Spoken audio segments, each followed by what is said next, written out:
Muito bom dia! Eu já começo o programa falando do Março Amarelo, mês mundial de conscientização da endometriose, um probleminha que afeta aí cerca de 200 milhões de mulheres no mundo, que corresponde aí a 10% de mulheres em idade reprodutiva. Mas o que é endometriose, qual a causa e qual o tratamento?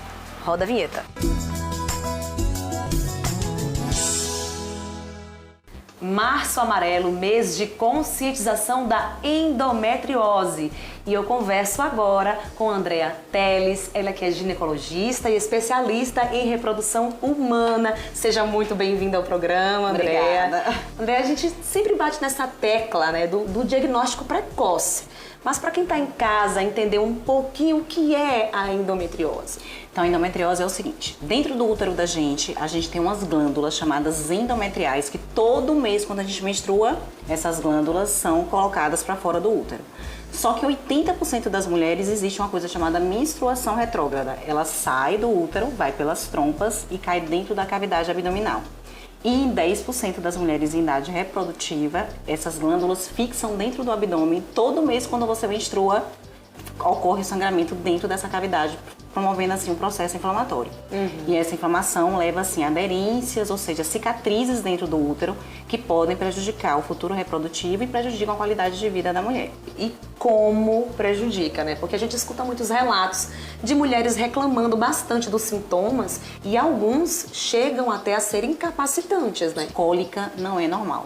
Então, toda paciente que tem uma cólica muito forte, incapacitante, que tem alterações no intestino quando menstruam, que podem ter alterações para fazer xixi quando menstrua, que tem dor na relação sexual, isso não é normal. E a gente tem que pensar na possibilidade de endometriose.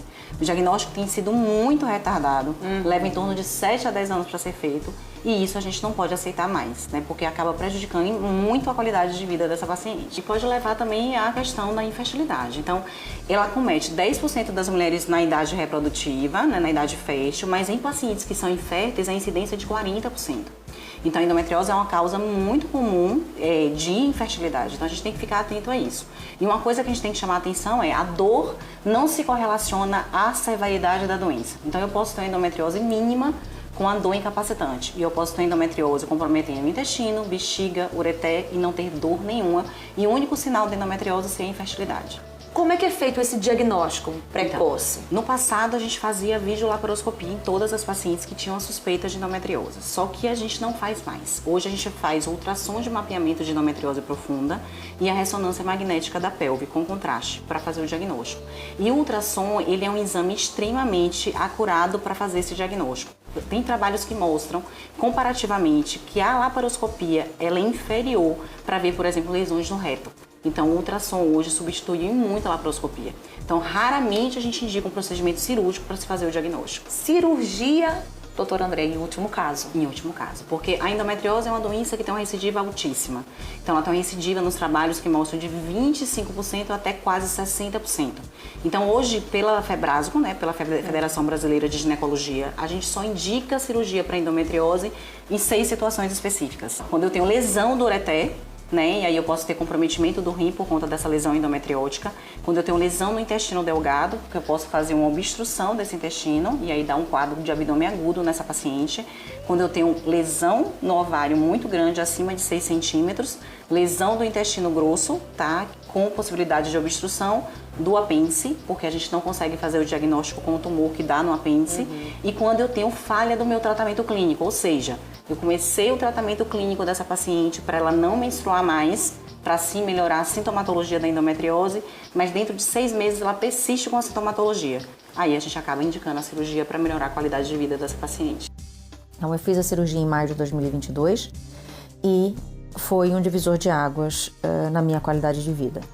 Então, se antes eu tinha dores que me deixavam às vezes 2 horas paralisadas na cama, no sofá, à espera que o anti-inflamatório e o analgésico fizessem efeito, hoje eu não sinto dor absolutamente nenhuma, né? Se antes eu tinha dores nas relações sexuais, hoje eu tenho uma vida sexual perfeitamente normal. Se antes eu estava sempre preocupada se eu tinha os remédios, né, o anti-inflamatório e o analgésico comigo, para onde quer que eu fosse, hoje isso já não é uma preocupação, né, que eu tenho.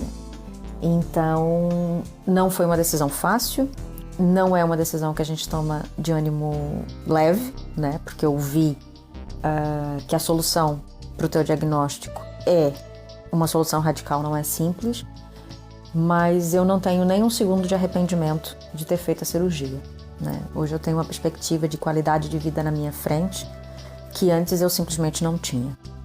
Então é preciso que a gente fale sobre a endometriose, é preciso que a gente não normalize a dor, né?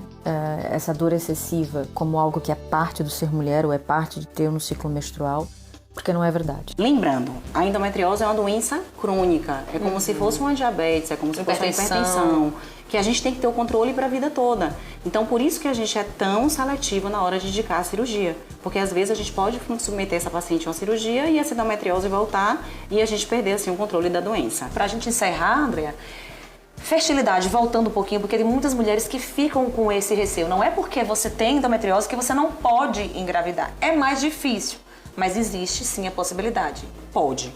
Você vai tentar engravidar. O que a gente faz? A gente acaba fazendo um controle mais adequado dessa paciente, porque como ela estava sem dor, usando a medicação, quando ela para a medicação, o que vai acontecer? Ela vai voltar a ter a sintomatologia da endometriose. Então, eu tenho que fazer essa paciente engravidar um pouco mais rápido. Então, a gente faz uma checagem, faz a histerosalpingografia, que é um exame das trompas, para ter certeza que essa trompa não foi comprometida pela endometriose. A gente faz o exame do maridão, para ter certeza que o marido pode engravidar, para daí eu deixar essa paciente tentar 6 meses. Geralmente, a gente tenta 6 meses, a gente não tenta um ano. Né? A gente deixa ela tentar 6 meses. Se ela não engravidar, a gente fecha o diagnóstico de uma infertilidade, porque o diagnóstico da infertilidade é clínico, pela história de não ter engravidado, e aí a gente vai submeter o tratamento. Que geralmente o tratamento depende do grau da endometriose. Num grau de endometriose avançada, o melhor tratamento é a fertilização in vitro. Muito obrigada aí pelas informações. Obrigada, gente.